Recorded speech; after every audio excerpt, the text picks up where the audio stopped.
Supertato to the rescue!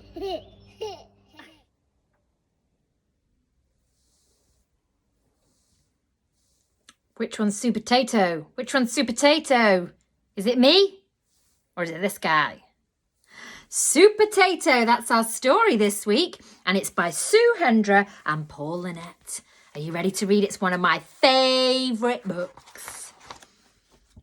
Oh, we can see lots of Supertato. What kind of a character do you think Supertato is? I think he's a superhero character. Do you think he's a good character? Or do you think he's going to be a bad character? Shall we read the blurb on the back? Meet Supertato, the supermarket superhero with eyes everywhere.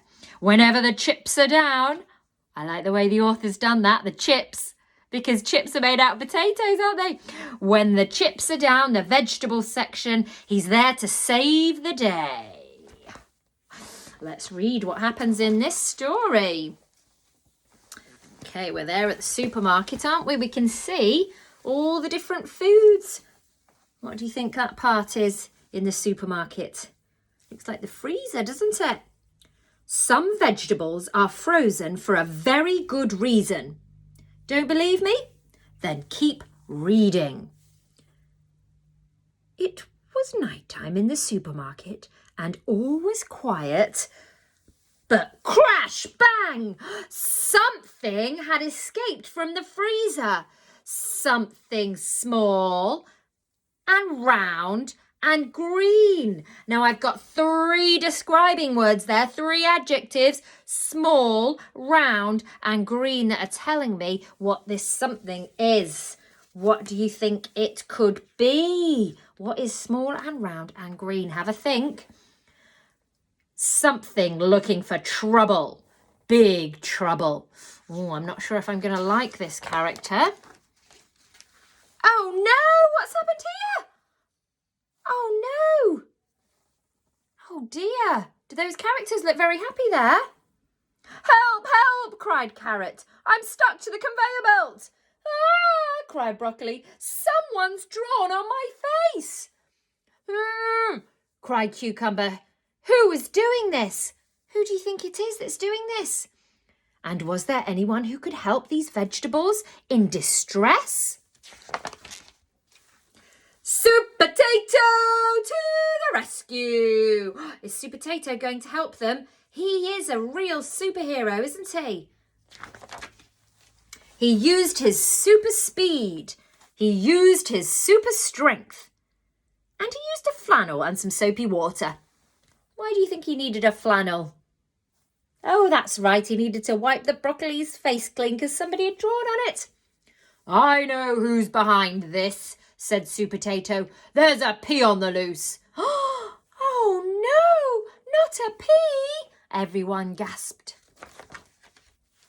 Yes, a pea, but I'm not out. I'm out of the freezer now and I'm never going back. Oh, that laugh. I don't think I like that character with that laugh, do you?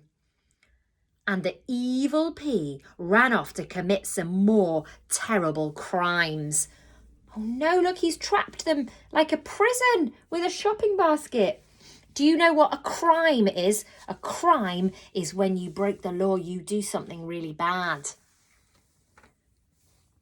Time for a dip, little veggies. What does he mean when he says time for a dip? What do you think he means? Do you think they means when you go for a little swim, you say a dip, don't you? But that also looks a bit like hummus or something like that, which is a dip.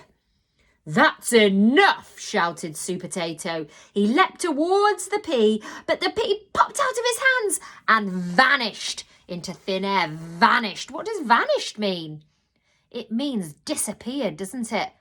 And that word air is in our phonics, isn't it?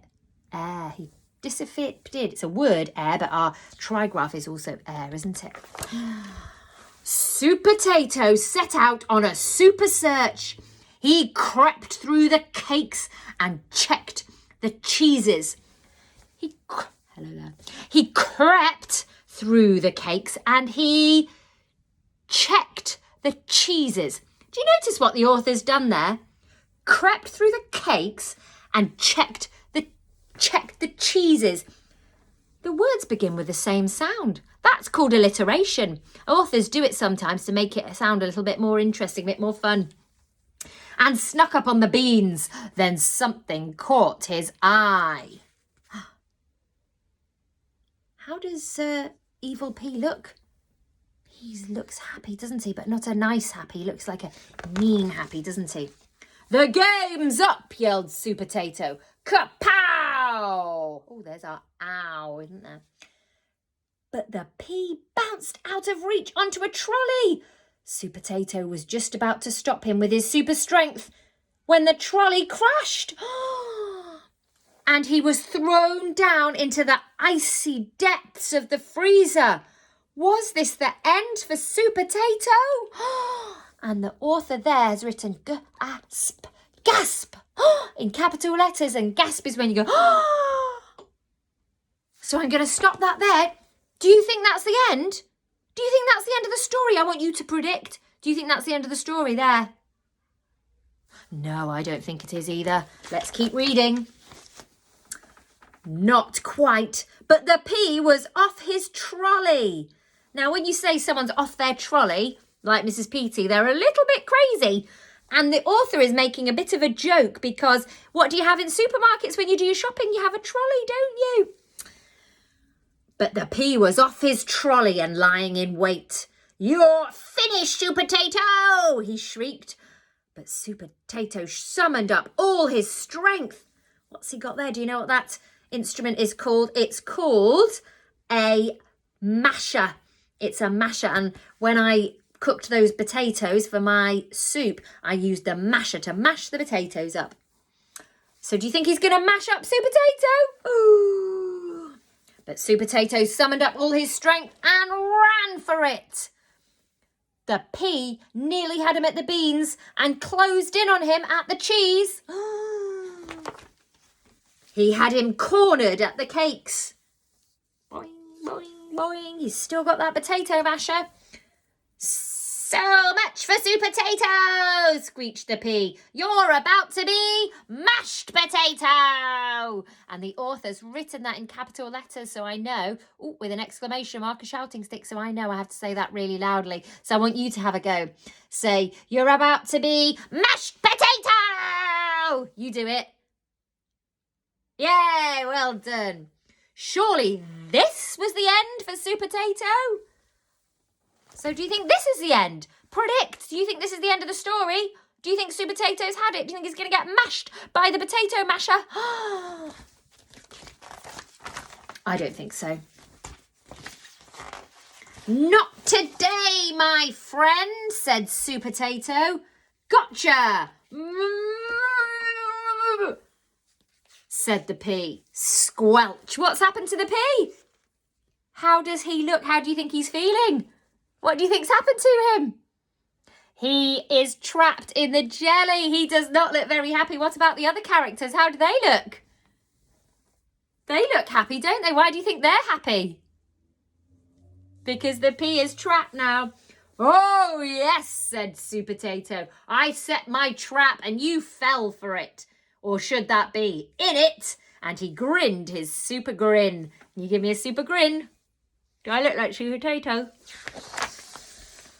Supertato had saved the day. Take him away, he said, and the pea was marched back to the freezer where he belonged.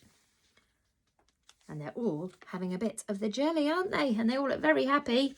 Oh, look, there are the fish fingers taking it back. This jelly tastes like pea, said Broccoli, and everybody laughed and cheered. I bet it does taste like pea if there's been a pea in it.